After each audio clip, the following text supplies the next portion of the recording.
bem-vindo ao segundo encontro de dança da Unisanta. Meu nome é Marcos Rossi e, junto com a professora Carla Salvani, organizamos esse evento e coordenamos o curso de pós-graduação de Dança, Arte, Esporte e Educação da Unisanta.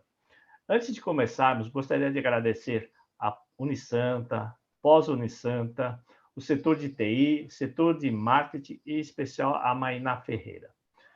O tema de hoje é Dança na Escola, mais que uma dancinha.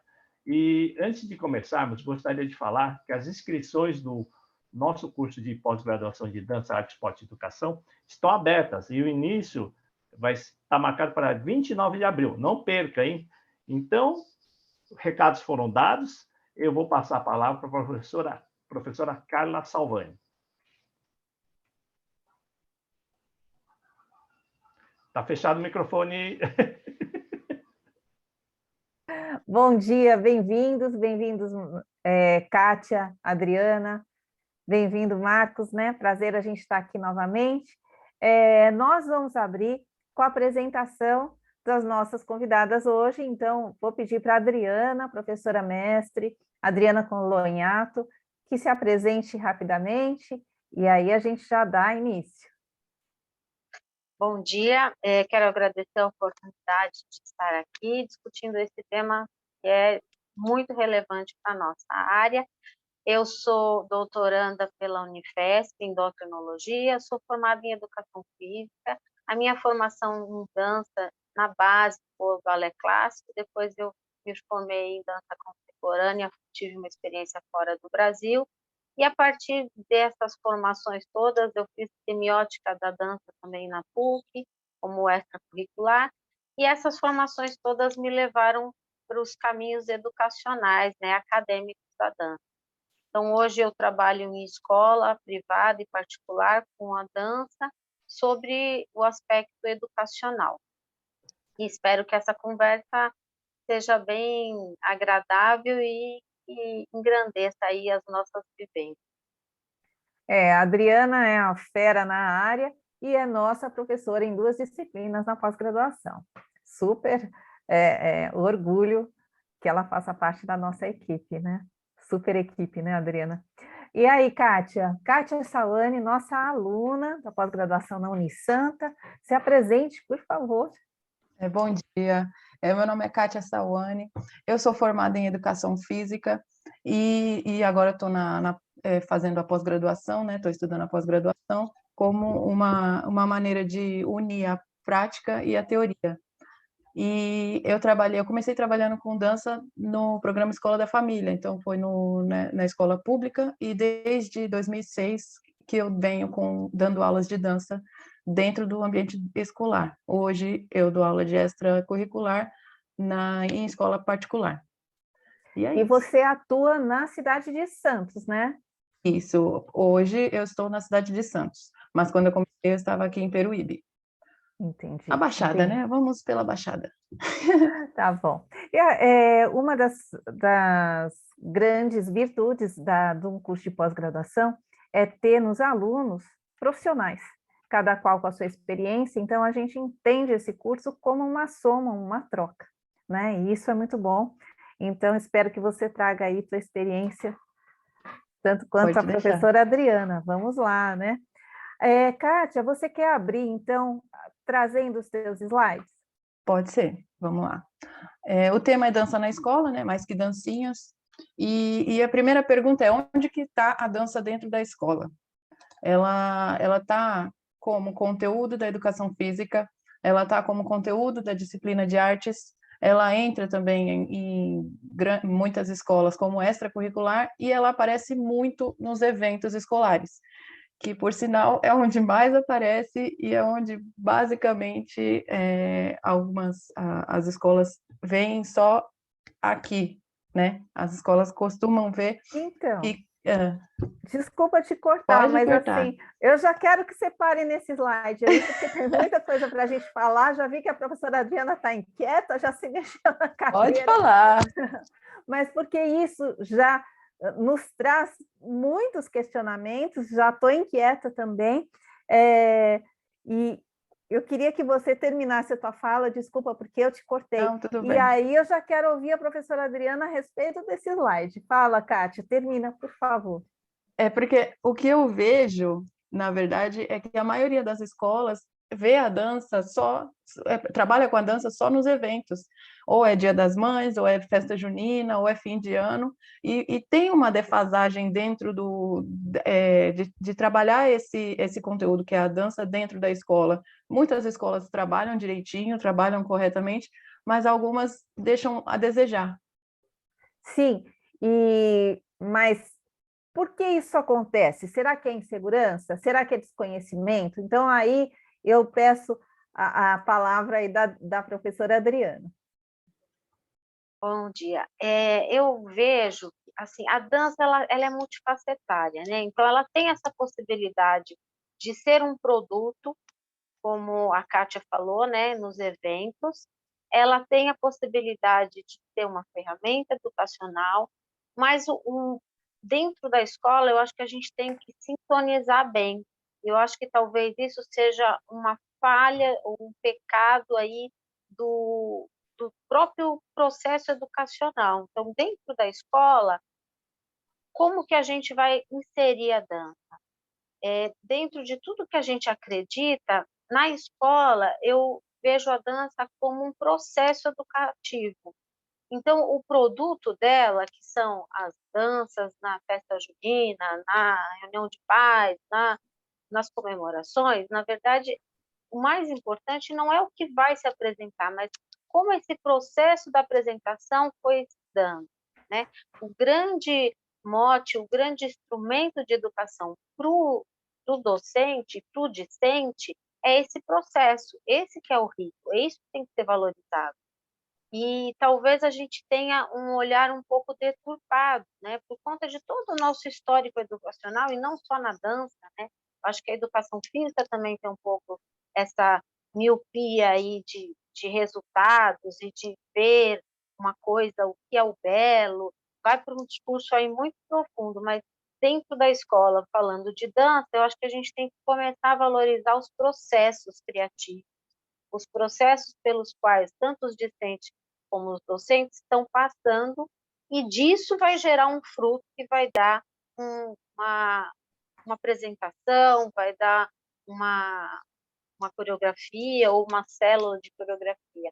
Então, acho que a gente tem que só mudar um pouquinho o prisma do olhar e da conotação da dança dentro da escola. Eu vejo por aí. Exatamente, e em cima do que você está falando, que é muito importante, que, na verdade, esse olhar para o processo, né, para a modificação interna, e não só no resultado, me lembrou em relação aos editais que nós temos de dança, que tudo bem, está fora da escola, mas que também, muitas vezes, os editais só falam de espetáculos, né? Quando a produção de dança é muito maior que isso. Mas voltando à escola, Kátia, você quer complementar o que a professora Adriana falou? Que o que eu vejo, né, pela minha experiência, dentro é muito importante a gente fazer realmente lidar com esse processo dos alunos e ensinar eles que o processo é válido também, porque o que eu vejo é muitas crianças empolgadas com o produto final, e não sei por qual motivo, talvez pela questão familiar, pela questão da sociedade, mas eles estão muito aflitos e muito ansiosos pela questão do produto final, e muitas vezes no processo eles faltam, ou eles querem passar rápido, e a gente tem que trabalhar isso mesmo. Esse é um ponto bem, bem importante que precisa ser trabalhado dentro da escola. Certo. Eu acho que esse ponto, embora seja uma carga muito pesada, mas tem que vir atualmente do próprio profissional, infelizmente, né? Porque a gente tem aí toda uma cultura que carrega isso muito forte. Então, cabe a nós, que estamos dentro desse processo, que enxergamos diferente, começar a mudar.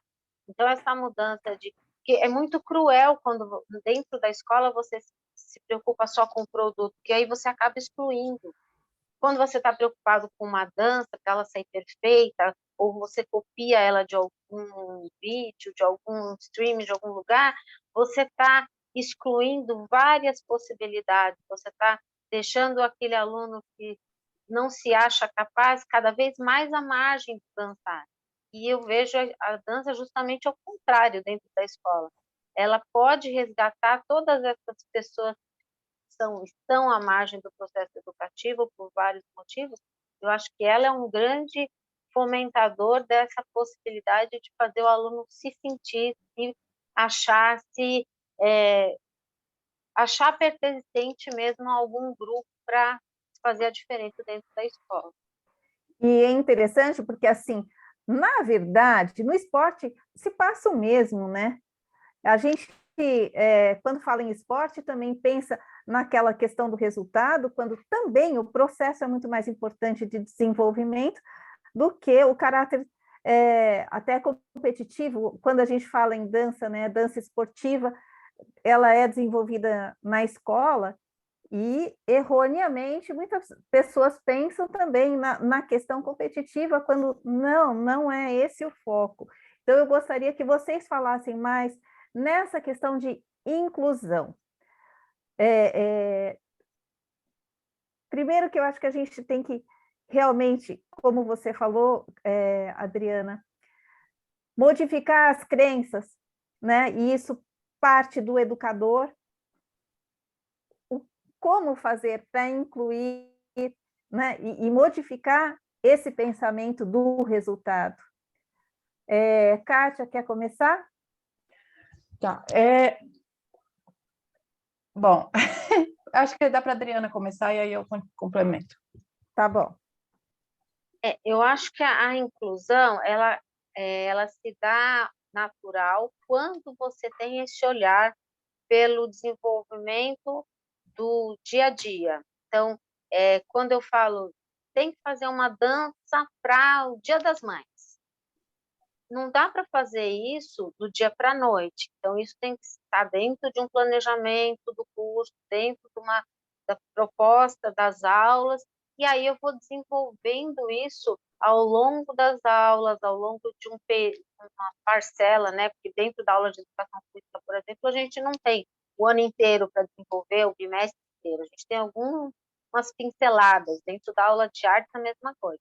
Então, quando isso vem dentro de um processo com uma preocupação pedagógica, como qualquer outra ciência, né, como a escrita, como a matemática, como a filosofia, quando a dança vem dentro desse processo, ela vem com uma pedagógica. E aí a inclusão, ela acaba se fazendo por partes. E não é fácil, como também não é fácil dentro da sala de aula, com matemática, com geografia, incluir não é uma tarefa fácil, nós não fomos educados para isso, as nossas faculdades ainda não têm uma formação muito coesa e coerente para isso, mas, enfim, tudo que as outras disciplinas sofrem, a dança também sofre, se tiver dentro de uma proposta gradativa. Agora, se for a força, como eu brinco, né? Amanhã tem que dançar ou a semana que vem, ou mês que vem, a gente tem que dançar na festa junina com todo mundo. Aí acaba sendo excludente, porque quem vai dançar quando você tem pouco tempo para fazer uma criação? Quem já dança, quem já teve a dança, quem já tem um código no corpo. E aí você acaba caindo num ciclo, você vai sempre fazer as mesmas propostas, com os mesmos passos, porque você tem aqueles alunos, aqueles corpos formados e moldados para isso. Então, acaba sendo excludente pela própria falta de tempo e de processo pedagógico para desenvolver aquilo. Quando temos prazos, né? Exatamente.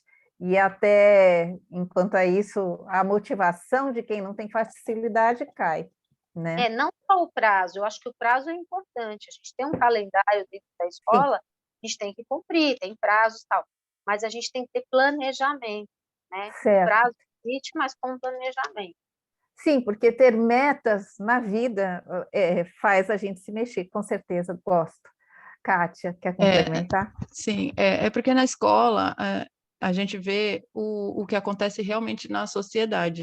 Então, os alunos que têm mais dificuldade, eles acabam ficando um pouco para trás, e é realmente importante que o professor fique atento a isso, porque às vezes acontece de uma criança que é mais ágil, aprender rápido, e aí eu precisa ter cuidado com o que não está aprendendo tão rápido, e aí um acaba desestimulando, e a gente tem que estar ligado para não desestimular nenhum nem outro. Então, é bem complexo mesmo essa questão da inclusão, de todas as formas, né? A gente precisa ensinar as crianças tanto a respeitar o tempo do colega, quanto a respeitar o próprio tempo, né?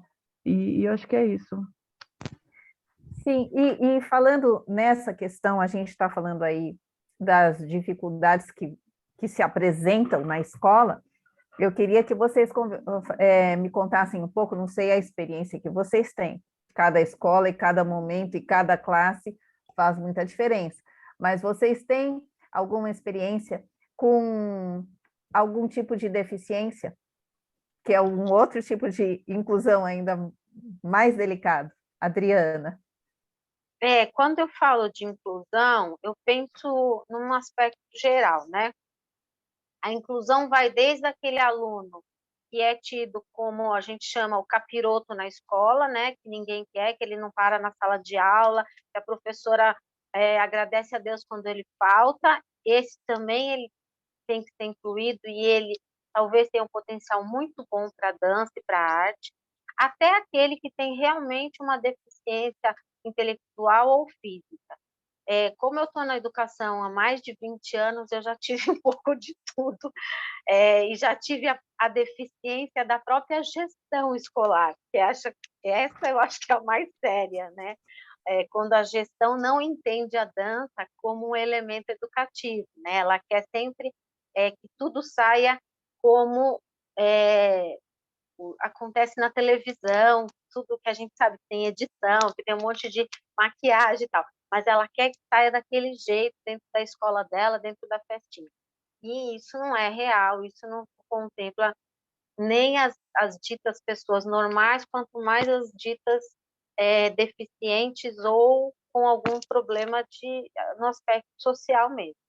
Então, assim, o que eu vejo é que a inclusão por meio da dança ou qualquer arte, né? A minha realidade é a dança.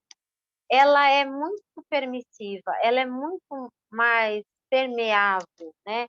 Porque você consegue, quando você não usa modelos, quando você não exige uma perfeição, quando você não está em busca do belo, quando você não está em busca da perfeição de técnica, você deixa florescer, né? Você deixa a criatividade, a ludicidade fazer parte daquele processo, daqueles momentos, daqueles encontros. Eu acho que a gente tem uma riqueza muito grande. E é daí que a gente começa a valorizar aquelas pessoas que às vezes não se encaixam, ou não se encaixam socialmente na escola, ou não se encaixam por alguma deficiência, né? E quando a gente coloca isso para o grupo, eu já tive experiências muito ricas, né? Eu tive uma menina que não falava e que ela andava com muita dificuldade. E durante a coreografia, eles próprios nos processos criativos, né? Como eu trabalho muito com o Rudolf Laban, ele traz muito isso do movimento natural, e dentro desses processos criativos que eu propunha, eles mesmos, a sala, conseguiam organizar uma forma que essa menina se deslocasse rolando, se deslocasse sobre eles, ou eles deslocassem ela de uma forma muito harmoniosa, que não parecia nem que ela não conseguia andar, parecia que realmente aquilo era parte de uma história. Então, eu acho que isso também vai da condução de quem está orientando, né? Porque eu também poderia fazer, senta aí e você vai entrar na coreografia só a hora que for para mexer com os braços. E aí você ressalta, né, a parte dela que não está funcionando, porque, por exemplo, eram as pernas. Mas não, acho que a gente tem que deixar o processo criativo no começo bem à vontade, para que floresça tudo de melhor de cada bailarino, de cada aluno. Porque todo corpo tem uma potencialidade, tem uma deficiência. Seja você deficiente diagnosticado ou não, né? A gente que dança também tem deficiência. Então, eu vejo assim, eu vejo como um instrumento educacional riquíssimo, tanto para pessoas que têm deficiências sociais, que não se encaixam, quanto para aquelas que têm diagnosticadas. E o mais interessante disso tudo, para finalizar aqui a minha fala agora, é que quando eles voltavam para a sala de aula tradicional e convencional, as professoras vinham me relatar que eles voltavam diferentes, que eles voltavam mais disponíveis e mais dispostos para aquela aula convencional e tradicional. Então, acho que aí está a grande riqueza, né? Não é a dança do final do ano, a dança da Dia das Mães, é como a dança reverberou naquela pessoa, naquele coração, naquele corpo, para que ele se abrisse e fizesse realmente parte daquela escola. E o que eu acho incrível, assim, que você está falando, é do protagonismo, né, na composição coreográfica, não ficar só na mão do professor, mas a partir do momento que você passa isso para o grupo trata de incluir, e integrar e criar para que todos participem. E aí sim é a mágica do bom professor, né, Adriana? Eu acho que o bom professor também vem dos alunos, que eu não me julgo uma boa professora, principalmente situações mais inusitadas, também não sei o que fazer, mas aí eu jogo um pouco para eles, e aí você falou do protagonismo, que eu acho fundamental, né? Eu não sou a detentora, eu sei um pouco mais porque eu estudei mais, porque eu já fiz a faculdade, mas quem sabe dos corpos de cada um é cada um.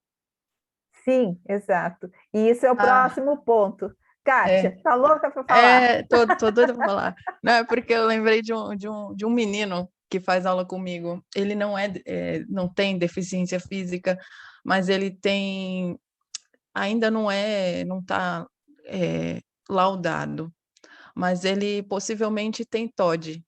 E assim, ele é muito, tem dias que ele se mostra muito agressivo e é do nada, né? E assim, nas aulas, ele faz dança comigo, e nas aulas ele é muito agitado, muito agitado. E teve um momento que nós estamos criando uma coreografia e que eu pedi a opinião deles. Eu dei o tema e mostrei o começo da música. Eu falei, o que vocês acham que seria interessante colocar aqui? E esse menino deu a ideia, e assim, enquanto nas outras aulas a turma toda se afastava dele, nesse momento, quando ele deu a ideia e todo mundo concordou, eu vi o brilho no olho dele e foi assim, maravilhoso. E aí a gente entra realmente nos próximos temas, né? Eu vou até pular aqui. Ótimo. Do benefício, porque ele está se vendo, ele está se enxergando, né? Ele está na dança, ele está enxergando quem ele é e quem ele pode ser. E os demais também estão enxergando quem eles são e quem os colegas podem ser. Então, nessa parte aqui, pulando um pouquinho, nessa parte aqui dos conteúdos que são importantes na dança, Marx disse aqui, eu vou ler rapidinho, tá? Em suma, os conteúdos específicos da dança são aspectos e estruturas do aprendizado do movimento, disciplinas que contextualizem a dança e possibilidades de vivenciar a dança em si. Então, vindo para essa questão, basicamente, as crianças nas aulas elas precisam aprender os movimentos, aprender a identificar o tipo de movimento, a forma, como esse movimento reage na saúde deles, a técnica, também tem que aprender a contextualizar a dança no quesito de saber de onde veio, qual é a história relacionada à dança, a música, como que a música influencia, o corpo dele, o que acontece com o corpo, e vivenciar mesmo na prática a dança. E quando eles conseguem fazer isso, quando o professor consegue passar isso para eles e eles conseguem se desenvolver junto dentro da aula, eles conseguem compreender eles, o outro e o mundo. E eu acho que eu queria falar isso, e eu acho que isso é muito legal e é muito engrandecedor. Sim, E está aí a essência do autoconhecimento, né? A gente sair do externo e pensar no interno, para aí a gente ter resultados, a gente colher resultados, e talvez até grandes competidores, né? Grandes talentos, tudo bem, porque a escola também pode ter abertura para receber as grandes vocações e encaminhar, né? Dri? Sim, e eu vejo que a dança, cada vez mais, ela se faz necessária dentro do contexto educacional, né? Eu estou vindo de um seminário de endocrinologia que foi agora em março, e dentro desse seminário eles ressaltaram a todo momento a importância do exercício físico para várias doenças, para prevenção da demência, para câncer, para obesidade, para osteoporose, para diabetes, todos esses acometimentos que a gente está tendo, né, nessa atualidade, o exercício ele é muito importante até para diminuir ou melhorar a ação dos medicamentos. E a gente vê que todo exercício ele tem embutido um ritmo, seja o gesto esportivo ou o gesto ginástico ou de dança, ele tem um ritmo. E a dança ela consegue casar, né, o movimento e o ritmo de uma maneira quase que imperceptível. Por exemplo, nesse congresso eu vi todos os médicos dançarem lá. A Carla já foi num congresso comigo que a gente fez os médicos dançar também. E aí eles se mexiam por meio do ritmo. Quando eles viram, eles estavam dançando. Não era uma aula de dança. Não falei agora a gente vai fazer dança. Mas a proposta era dançar. Eu sabia, um grupo de pessoas sabia, mas eles não. E quando a gente desenvolve esse ritmo com o movimento, a gente está proporcionando vários hormônios que o corpo e a contração muscular vai soltando, vai liberando, que vão fazer muito bem para todo aspecto de saúde. Então, voltando para a educação, a dança ela tem que fazer muito parte desse currículo. Não aquela dança acadêmica, rígida, com uma técnica, mas aquela dança que liberta realmente o movimento, aquela dança que vai fazer, como a Kátia falou, valorizar aquela pessoa, sabe? Tirar dentro dela a dança que ela tem. Porque é a partir daí que o movimento vai se expressar, e a gente vê que cada vez mais o ser humano ele precisa do movimento para ir se adaptando à contemporaneidade. A gente está numa era com muita tecnologia, e o movimento tem sido cada vez mais abafado. E ninguém melhor do que a dança para colocar esse movimento para fora, para explorar esse movimento, porque a dança, ela, dentro da escola, ela tem um papel de ludicidade. Então, eu acho que a gente tem esse grande papel aí como educador e como arte educador. Sim, e ainda complementando, você está falando de saúde, a gente veio de uma pós-pandemia com todo mundo desequilibrado, né? E já se fala numa segunda pandemia, que seria a emocional psicológica, né? Tá todo mundo destruído, se reconstruindo, e se a gente pensar na dança como o movimento e a música, de uma forma mais simples, mas que realmente comece mais de dentro do que do resultado externo. Talvez realmente tenha uma ligação direta com saúde, com cura, com bem-estar, né? E acho que esse é um caminho bastante importante para nós. Kátia, eu não sei se você quer terminar seus slides, que a gente nem deixou, não. O assunto está tão bom. Não, porque eu tô mudando aqui, porque está indo ao encontro. Siga, por favor. Não é isso, eu mudei aqui porque está indo nos benefícios mesmo do emocional, dessa questão. Posso falar uma coisa? Não sei quem tem filho, quem trabalha em escola, essa pandemia, essa volta foi muito difícil para as nossas crianças, né? Eu tenho uma filha de 11 anos, ela passou de 9 a 11 anos dentro de casa, né? E acompanhando isso, você vê a dificuldade que eles tiveram para voltar a se relacionar com outras crianças, né? E a dança é uma excelente atividade para fazer esse relacionamento voltar ao normal, né? Então, cabe a gente, nós professores, a tentar ajudá-los com essa nossa ferramenta que é importante.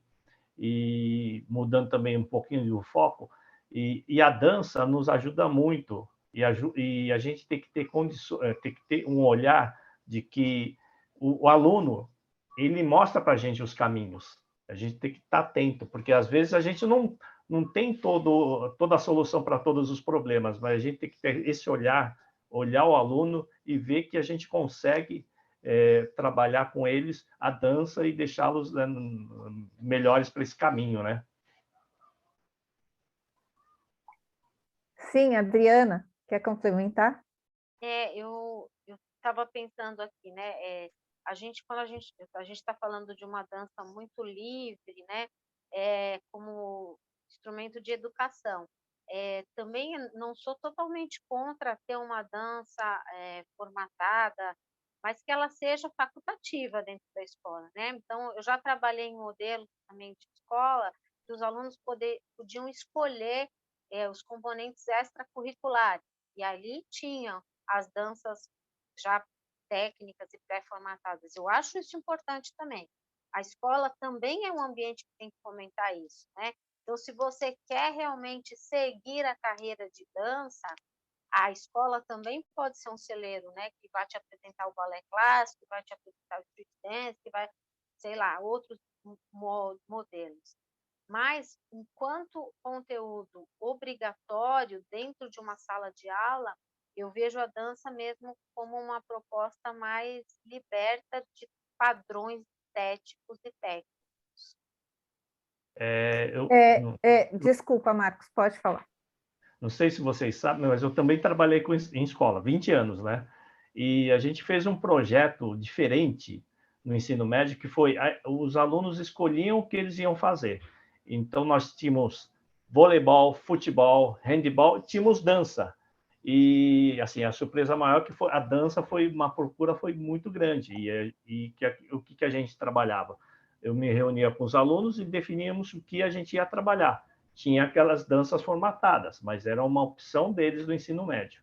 E fez sucesso.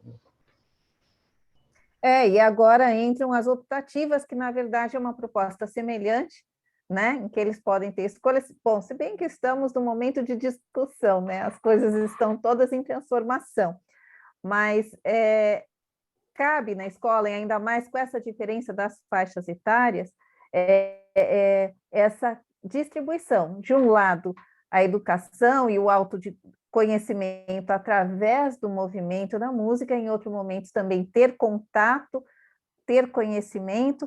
A gente ainda pode falar em tradição e ineditismo, né? Que é outra discussão dentro da dança, que sim, a gente tem que trazer um pouco da tradição, mas também abrir para novas descobertas. Quer falar um pouquinho, Kátia? Então, a dança dentro da escola, ela entra nessa parte extracurricular também. E uma não pode excluir a outra, eu acredito nisso. Tanto dentro da educação física, quanto dentro de artes, quanto nos eventos e nas aulas extracurriculares, as 4 formas e as mais que possam surgir, elas são válidas. Então, quando a gente trabalha dentro da disciplina, precisa realmente ter essa questão mais geral, mais generalizada. E quando a criança ou o adolescente ele se interessa mais, ele pode, dentro da escola mesmo, migrar para uma aula extracurricular. E dali sair para uma academia de dança e viver da forma como ele achar melhor. Então, dentro da escola, é importante, para mim, é importante ter todas essas vivências de dança. Tem mais um ponto que eu gostaria de tocar aqui, antes da gente fechar, que já está dando tempo, mas que eu gostaria de perguntar para vocês, Adriana, Kátia, Marcos também, que tem aí sua história. Em relação agora, a gente vê a necessidade dentro dos pontos importantes a serem tratados na escola, a questão da cultura e trazendo da cultura a herança indígena e africana. Queria que vocês falassem um pouco a respeito disso, se vocês têm sugestões, experiências, o que vocês podem trazer para nós sobre esses pontos. Adriana. No próprio currículo, né, que dentro do governo do estado de São Paulo e do município de São Paulo, a própria diretriz curricular traz isso como conteúdo obrigatório, né? Inclusive danças indígenas, só que na prática isso acaba um pouco se perdendo, porque é aquilo da formação. Nós não temos essa formação enquanto educadores. Então, na correria do dia a dia, na rotina, normalmente quem dá aula em escola dá aula em mais de uma escola, acaba não tendo esse tempo da pesquisa e fica uma coisa meio esquecida. Mas eu acho que também deva ser um ponto a se resgatar, né? Então, a cultura africana e a cultura indígena, porque são a nossa cultura. E a gente, por décadas e sei lá quanto, a gente sonegou, né, isso.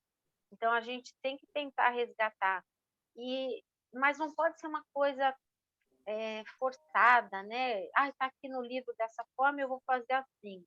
Porque eu senti assim, que essa proposta imposta cria mais uma antipatia do que uma simpatia, né, nos alunos. Então, às vezes que eu tentei resgatar a cultura africana, eu comecei pelo que eles tinham de elementos. Então, o que vocês dançam lá nos bailes que vocês vão? Então, a maioria dançava funk, por exemplo. E não é o funk de raiz, né, lá do James Brown, tal. É o funk que a gente conhece como funk brasileiro. Então, a partir daí, eu fui puxando historicamente a história do movimento, até que a gente chegou na base de algumas danças que fomentaram no funk e que tinham lá uma raiz africana. Então, a gente meio que tirei leite de pedra, mas eu fui puxando tudo isso para eles entenderem que tem uma raiz e que essa raiz é muito nossa, que tem muito a ver com as tribos africanas e que lá, como é que é a história do quadril lá, como é que é visto isso, e como é que a gente foi modificando esse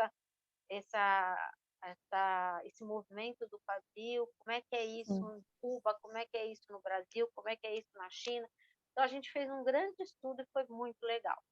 Dá muito trabalho, tem horas que a gente se vê numa encruzilhada que você não foi preparado para isso dentro da academia, né, dentro da escola, então você também acaba tendo que estudar muito, mas é muito rico, porque você também se descobre, né? Puxa, eu sou parte disso daqui, eu nem sabia.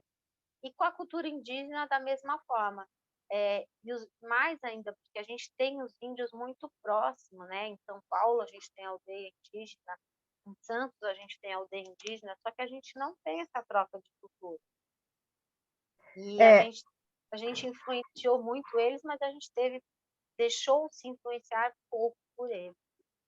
Sim, e eu imagino assim, veja, eu acho que daqui eu que tenho menos experiência em escola, mas o que eu fico imaginando é quebrar estereótipos, porque nós temos muitos estereótipos errados da cultura indígena, né, que leva mais a gente para os índios americanos que os indígenas realmente brasileiros. Então, quebrar isso.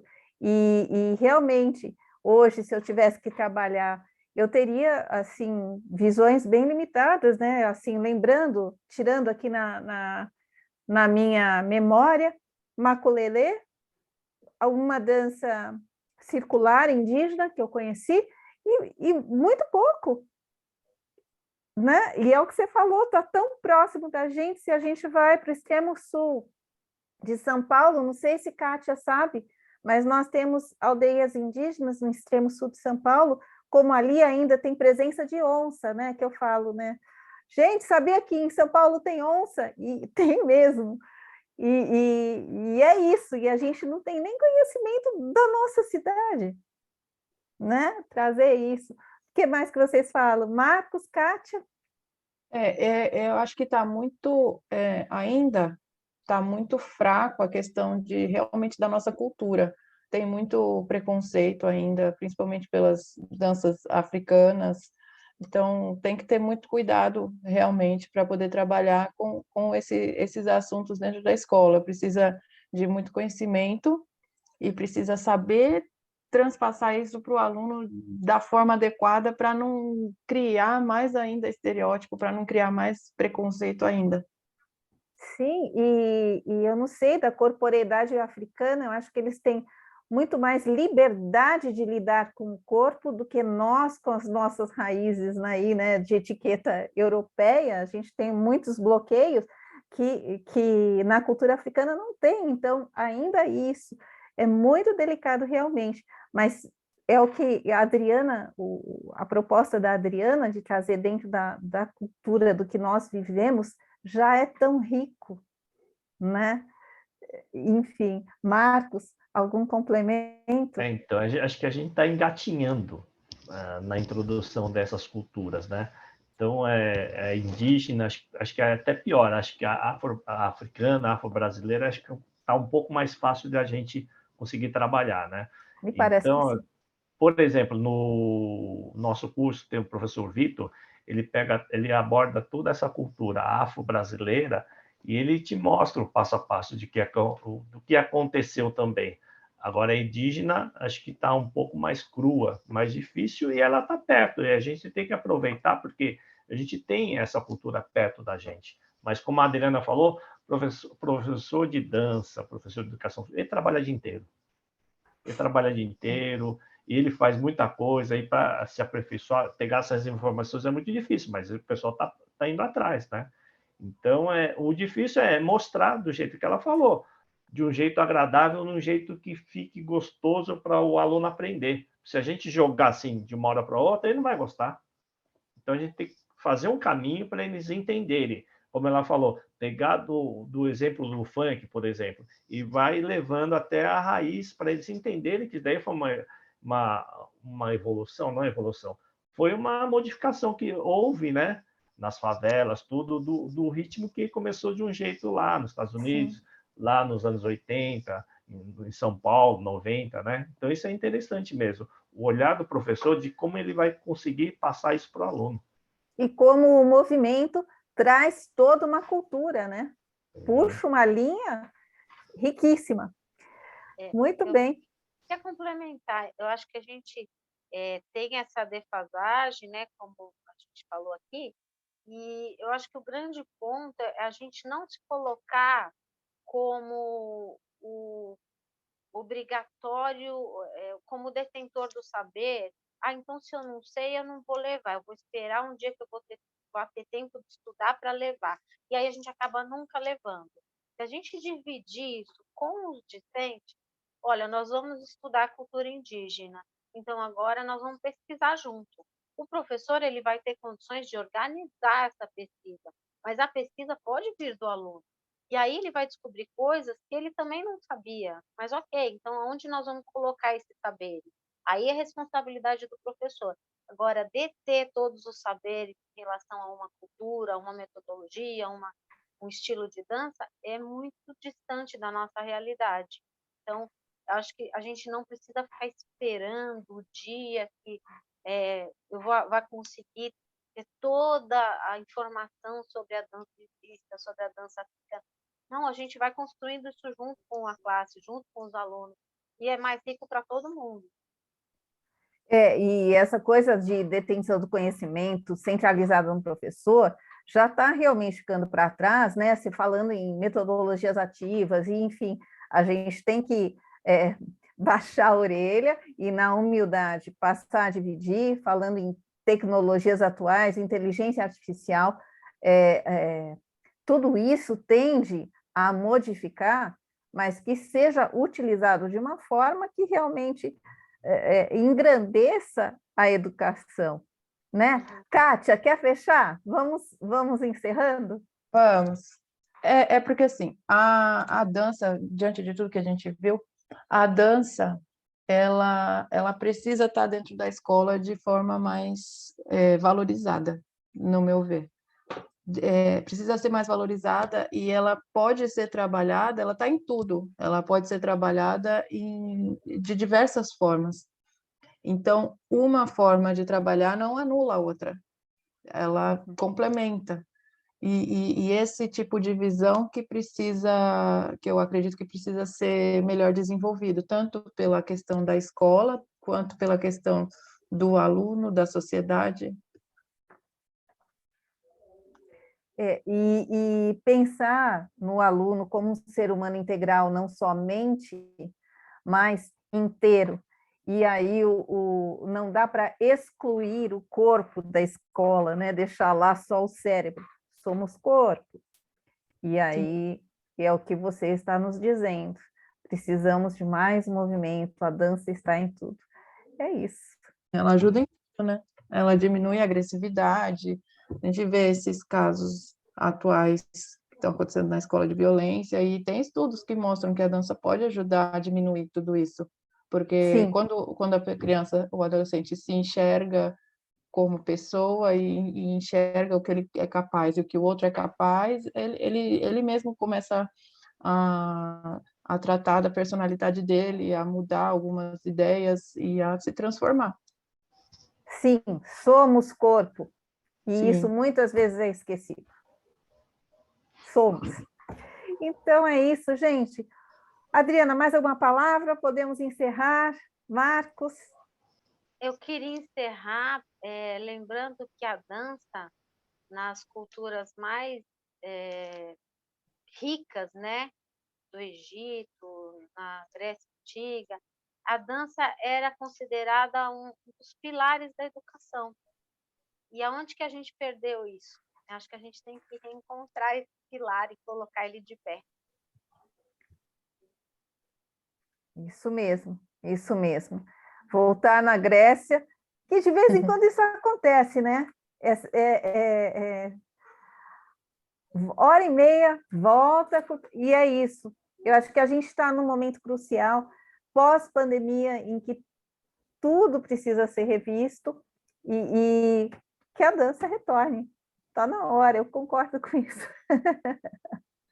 E eu trago aqui também uma frase de um estudo que foi feito pelo Itaú Cultural recentemente, Itaú Social, Arte e Esportes, e fala da relação com o desenvolvimento integral. O trabalho revelou que estudantes expostos à dança, à música, ao teatro e às artes visuais, entre outras atividades do gênero, têm melhor desempenho na leitura, escrita e matemática, em comparação com aqueles que seguem apenas o currículo tradicional, além de estimular a metacognição. Então, está aí, né? Os estudos estão sendo feitos. Obrigada, Itaú Cultural, que fez esse estudo recentemente. Vou ver até se anexo ali no YouTube, nos comentários, a referência, porque atual, parece que é de fevereiro desse ano que esse estudo foi publicado. Achei aí, foi meio que dei sorte, né? Mas é a hora, gente, é a hora de a gente estar revendo isso. Muito bem. Marcos. Vamos finalizar, então vou agradecer a presença das professoras Adriana, professora Kátia, agradecer a parceria da professora Carla, agradecer à Unisanta, toda a Unisanta, pela essa oportunidade de estar explanando sobre esse assunto. E amanhã a gente tem mais, né? Quarta-feira, mais um assunto vai ser Dança de Salão, um caminho para combater os bloqueios emocionais, com a professora Elisete Gomes e com a aluna, a professora Elisângela Gomes. Elas não são parentes, tá? Mas elas têm o mesmo sobrenome. E lembrando também que as inscrições na nossa pós-graduação, nossa turma nova, estão abertas, hein? Não esqueça, você que mora em Santos, Baixada Santista, e mesmo você que mora longe, né? Venha conhecer a nossa Unisanta, o nosso curso maravilhoso, e venha conhecer a cidade de Santos, que é muito legal, muito maravilhosa. Então é isso, vamos. Até mais, gente. Muito obrigado. Obrigada, Kátia. Obrigada, Adri.